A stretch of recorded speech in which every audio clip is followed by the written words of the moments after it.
Hello, and welcome to part 2 of our automotive battery diagnosis series. I'm Ashokan, and today we will be diving deep into the static voltage testing using multimeter to check batteries' state of charge or SOC.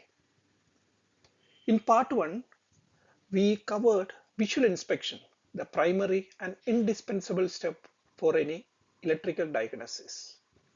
A SOC test is essential to determine whether the battery needs further charging before we proceed into more advanced diagnostics testings.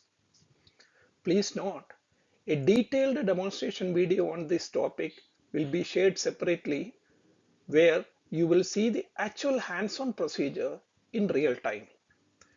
This course is designed for vehicle owners, drivers, and entry-level technicians who want to master basic battery diagnostics. Before we begin, let us understand our objective for this video. Our main goal are threefold. First, you will understand what is static or rested voltage means. Second, you will learn how to configure your multimeter correctly for this test. And third, you will be able to interpret SOC readings to identify health of the battery. For tools, you will need just a digital multimeter with a DC 20 volt range setting. As you are aware, safety is paramount. Always remember these three critical safety rules. Number one, turn off the ignition and all the electrical loads before testing. Number two, verify your probe polarity. A red probe goes to positive, black probe goes to negative. And number three, test only on the main battery terminals, never on the auxiliary ports.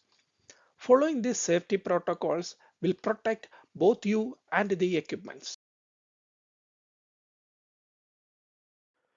Let us now walk through the open voltage test setup. This is called open or no load test because we are measuring the battery at rest with no electrical demands on it.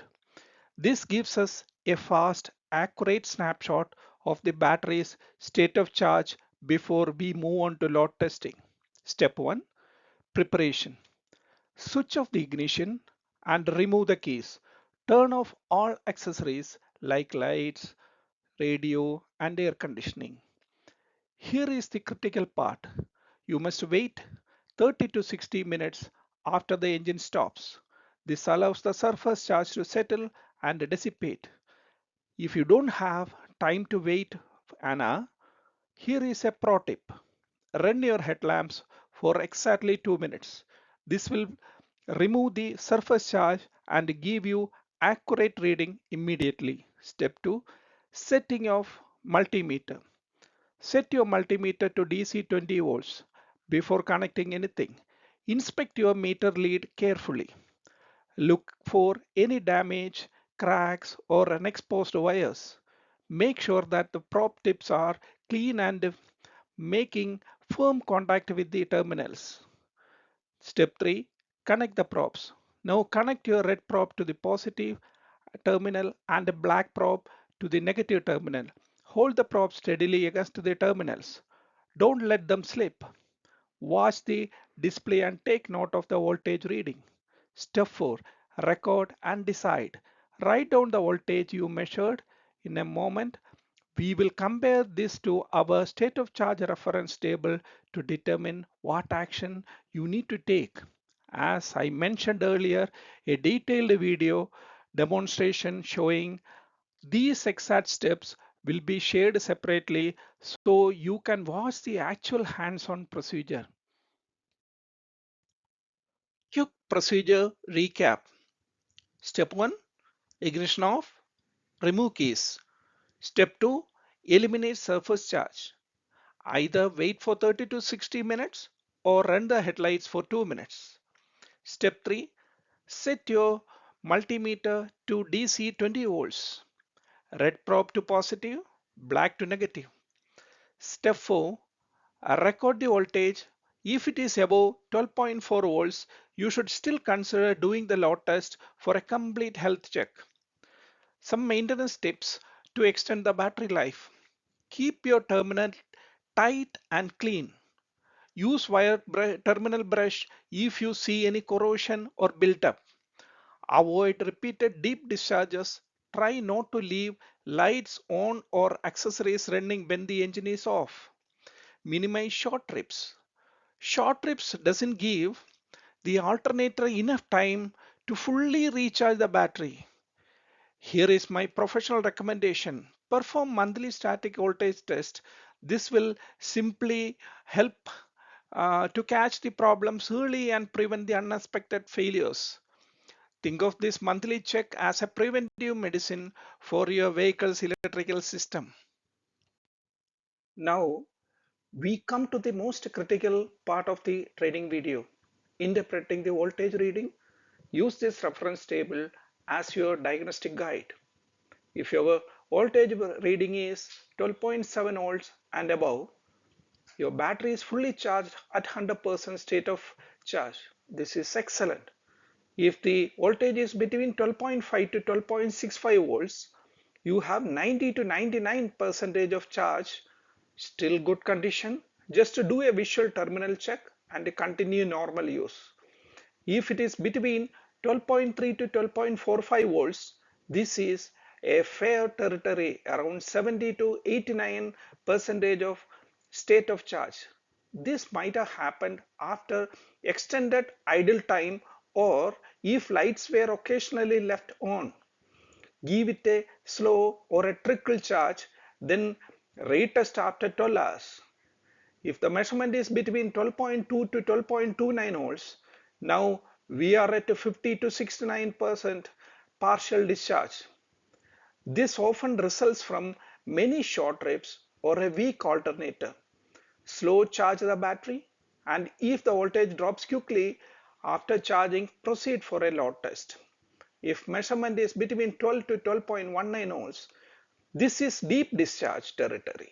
Only 25 to 49 charge is remaining. Common causes include repeated deep cycles or terminal corrosion. Perform a controlled full charge at approximately 10% of the battery's ampere hour rating, then retest it. If measurement is between 11.8 to 11.99 volts, severely discharged. Only 10% to 24% of charge is left. This might be due to prolonged drain or an accessory fault. Slow charge it and perform a CCA or a load test. Be aware that there is a significant risk of permanent damage at this level. If it is below 11.8 volts, fully discharged, 0 to 9% of state of charge. This is critical. Possible causes include sulfation or cell failure. You should charge it, then load test. But honestly, replacement is likely necessary at this point. Remember, voltage test does not tell the complete story. Always follow with a load testing for a comprehensive health assessment.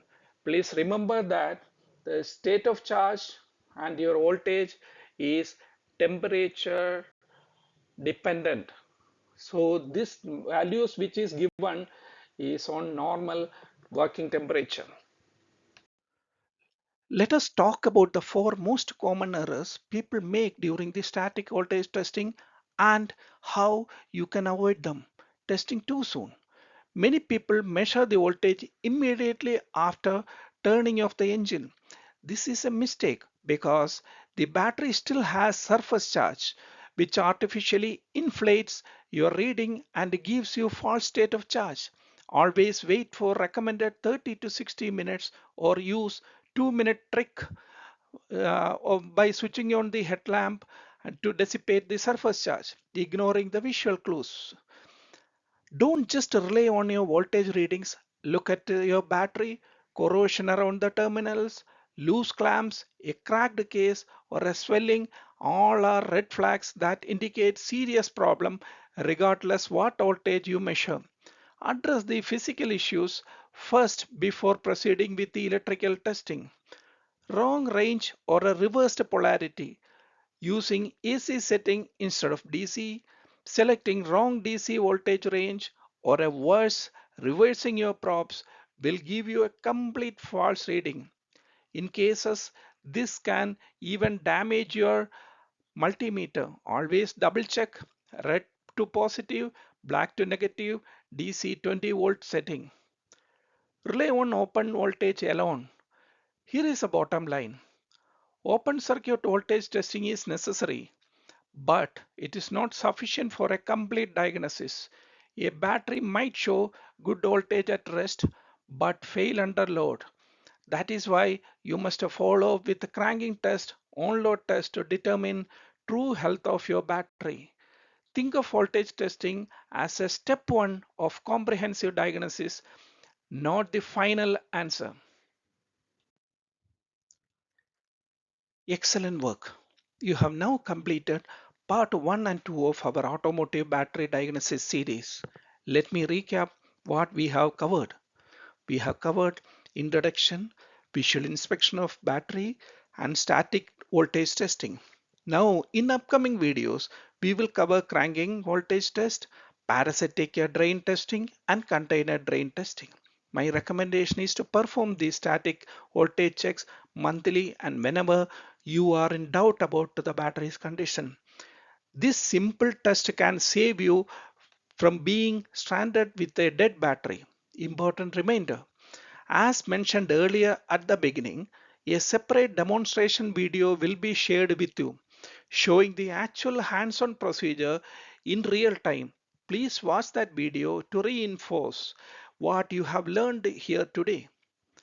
We value your feedback. I encourage you to share your feedback on the course. Let us know what worked well with you, what could be improved, and any specific topic that you would like us to cover in greater depth, any additional requirement or features you would like to see developed. We will evaluate all the suggestions based on the feasibility and incorporate that into the future courses updates. Thank you for your attention, and I will see you in part 3 where we will put the battery under real world cranking load test condition. Until then, stay safe and keep those batteries healthy. Please like, share, and subscribe to the channel. It helps to get these videos to everyone who need them. Thank you.